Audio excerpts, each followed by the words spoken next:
You have a test coming up. Not just any test, but the big one. The kind that has weight to it. Real weight. The kind of test that has a name people recognize, where passing changes something about your life. You've been preparing. Hours that most people won't ever understand. Early mornings, weekends, sessions you pushed through when you didn't feel like it. You've put in the work, and now it's time to put it all to the ultimate test. Pressure. You know that people who fail high-stakes exams are often not the ones who knew the least or didn't prepare. They're the ones who couldn't access what they knew when it mattered the most. Because studying is one thing, but being able to think under pressure is something else. So before you start highlighting everything in the text or walk into the testing center, sit here with me and let's start training your mind to handle the biggest amount of pressure you have ever felt. I'm Bree, a mental performance coach with DreamFuel. It's late afternoon. You sit down at your desk or kitchen table or wherever it is you go. Your materials all in front of you, but you don't open them. You take out a blank piece of paper instead, and you start writing down everything you can pull from the last session. Everything, without looking. You reach for the concepts, the frameworks, the terms, the things that don't quite stick. You write until you can't get anything else out. It's harder than reading. You know that. That's exactly why you do it this way. The struggle of getting it out is what actually makes it stick. Every time you reach for something and finally piece it together, you've made it more concrete. Rereading feels productive. Rereading is easy. It's passive. This doesn't feel easy, but you've learned that this is what makes all the difference. A rainy morning, you hold your warm cup of coffee in your hand. A little bit of comfort after another study session. Feels like you just put your mind through a 3-mile run. It's ready to walk, maybe crawl. You just spent this past designated time of deep work switching between different topics. You'd spend some time on one topic and then jump to another one. It feels disorganized. It feels inefficient. Your brain wants to walk, find a rhythm, settle into it, let autopilot take over. But every time you switched, you made it run. It had to actively choose which tool to use for each problem instead of cruising on the same pattern. That's harder. That's also exactly why it works. You're building flexible knowledge, the kind that can recognize what a question is actually asking, even when it doesn't tell you up front. The exam is getting closer. This looming date on your calendar. You try and go about your days not thinking about it, but you can't help yourself. You welcome any distraction when you aren't studying. Working out, time with friends, even work. Anything you can be fully consumed by to give your mind a break from the conveyor belt of definitions, case studies, practice questions, the self-doubt, and the what-ifs. You try not to think about that day or even what comes after. It feels almost too sacred to start imagining success, like it would somehow jinx the outcome and for sure guarantee your failure. But you dare not think about what happens if you fail. You've been taught not to think about the negative outcome, but somehow your thoughts easily slip into that visual. So you've committed to staying as neutral as possible. I'll just do what I can, you tell yourself. So much easier to say than to actually believe. Funny enough, one of the only places of peace is your sleep. You lay down in your bed, tired from another day of trying to make others better or yourself better. You pull the cool sheets over you and a pocket of warmth starts to consume you. You can feel your muscles start to relax, the tension from your shoulders, the tightness in your jaw. Your blackout curtains and 68-degree room temperature create a perfect cocoon for your brain to do its work. Because every night you protected your sleep, even when you felt like you could have kept going or needed to keep going, that quiet voice popped up. You're not losing time. You're finishing the session. You fall asleep with some things still running, half-formed ideas, concepts you haven't quite nailed. You lay there for a minute, letting it loop, not forcing anything, no agenda, no structure, just letting it all run free. It was like giving your mind permission to stop running, and when you do, it chooses to frolic through the valley.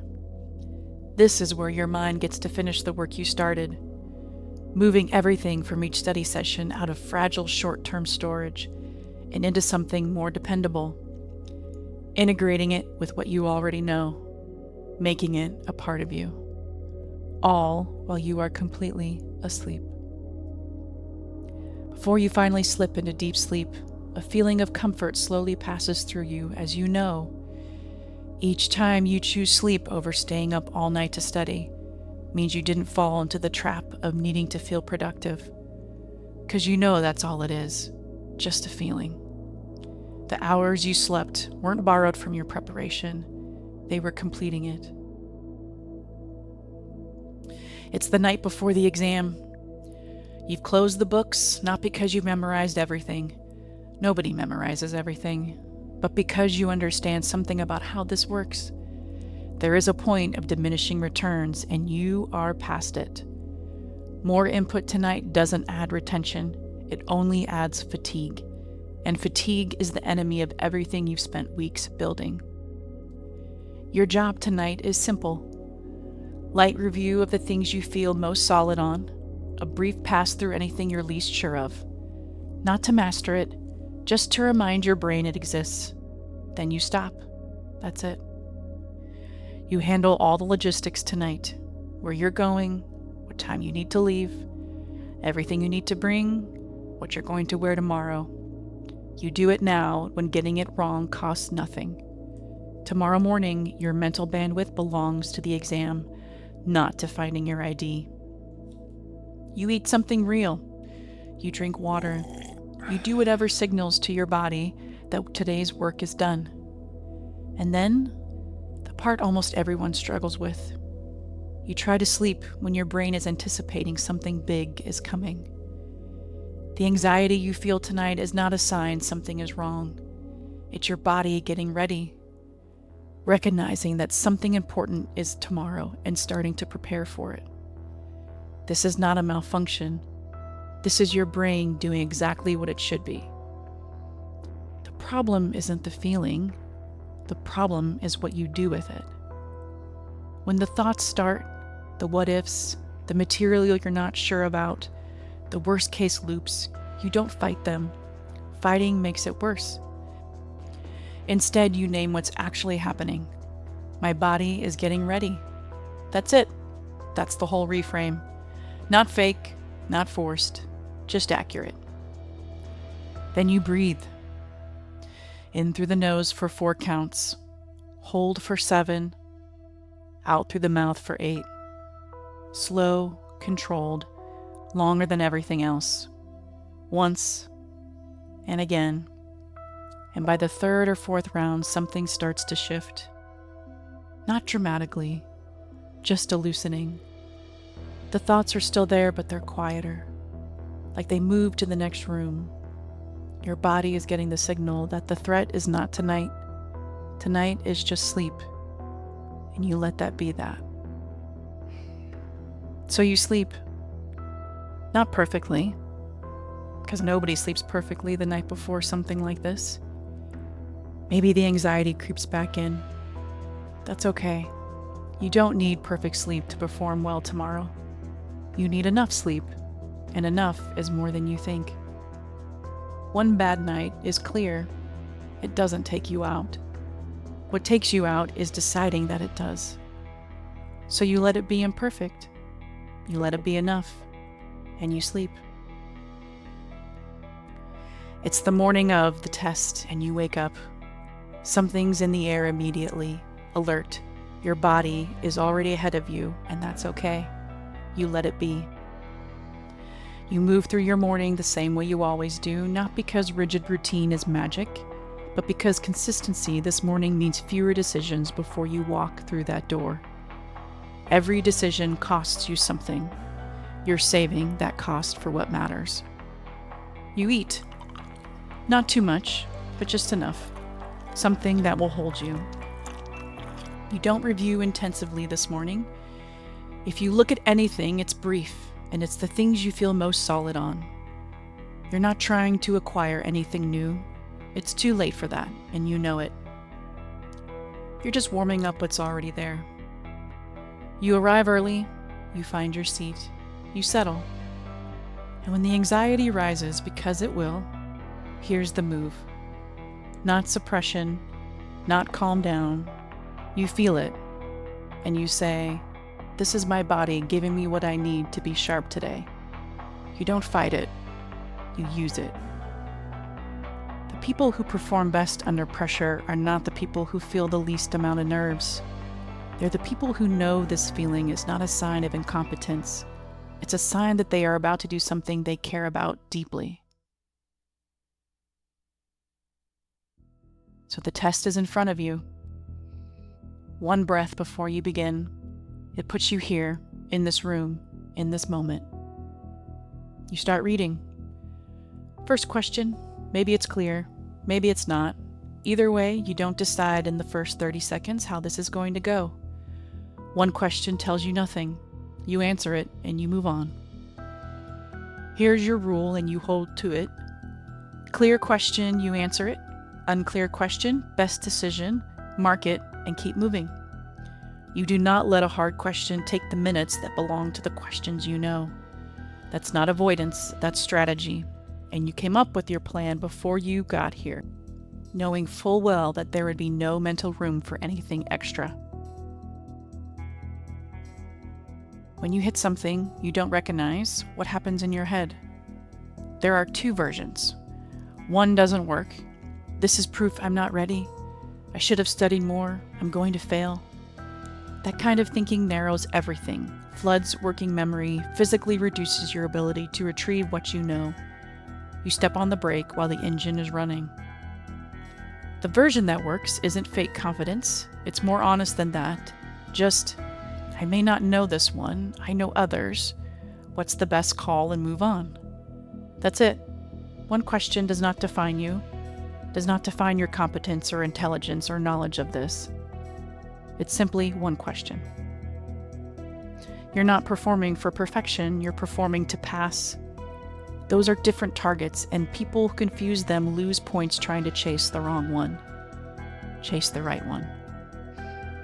So you move through the test, and then you come to a sudden awareness of how much time has gone by. Whatever it is, focus starts to slip. You knew this was coming. You planned for this break and focus to happen. You come back to your breath. You take a deep breath and a long, slow exhale. This was the water station your mind needed as it runs this marathon. So you reset and keep moving through the test. And you reset and you keep moving through the test. You're in the final stretch. Time is moving differently. You feel the pull to rush, to go back, second guess, reconsider things you've already committed to. Changing answers out of anxiety hurts more than it helps.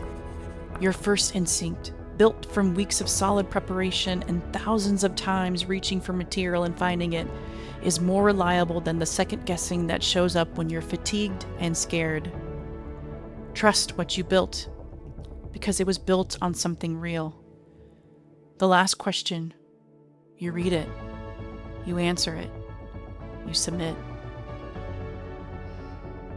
You're outside now, and for a second you just sit there. It takes a moment for your body to catch up to what just happened.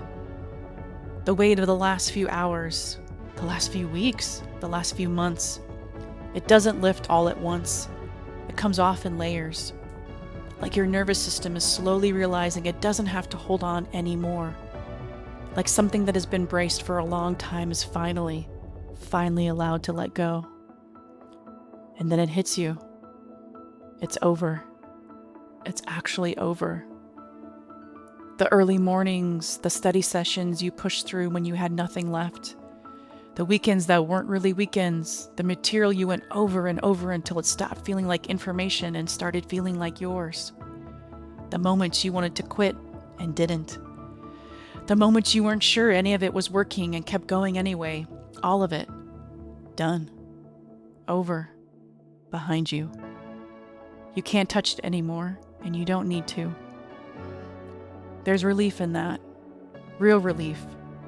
The kind that lives in your chest and your shoulders and places you didn't even realize you'd be holding tight for months. There's exhaustion too. Not the tired that comes from one hard day. The tired that comes from carrying something heavy for a long time and finally being allowed to put it down. Your body knows the difference. You feel it. And there's something else underneath all of it. Quieter than the relief. Quieter than the exhaustion. A kind of peace that comes not from knowing the result. You don't know the result. That part is out of your hands now and has been since the moment you submitted the test. But from knowing something more important than that. You did everything you could. Every session, every early morning, every time you came back when you didn't want to, you showed up completely. You gave it everything you had. That's not nothing. That's actually everything. The result will come when it comes, but this, what you just did, who you had to become to get here, nobody can take that back. The knowledge to pass this exam exists in more people than actually do it, more than you think. The gap isn't preparation, it isn't intelligence, it isn't even how hard someone wanted it. The gap is this. What do you do when the pressure arrives and everything you've built is sitting on a foundation that was never that solid to begin with? Because it will come. It always does. And in that moment, if your confidence is built on hoping you studied enough, or needing the result to tell you who you are, on everything going perfectly, it collapses. Not because you're weak, but because there was nothing solid underneath it to hold. The ones who pass aren't the ones who felt no fear. They're the ones who felt it and came back anyway. Back to the breath. Back to the next question. Back to the work they put in when no one was watching. That's the mental game. It's not complicated. It's not a concept you read about. It's a decision you make over and over, consistently, one question at a time. To trust what you built. To keep going when your mind is begging you to panic. You've been preparing for this moment longer than you think.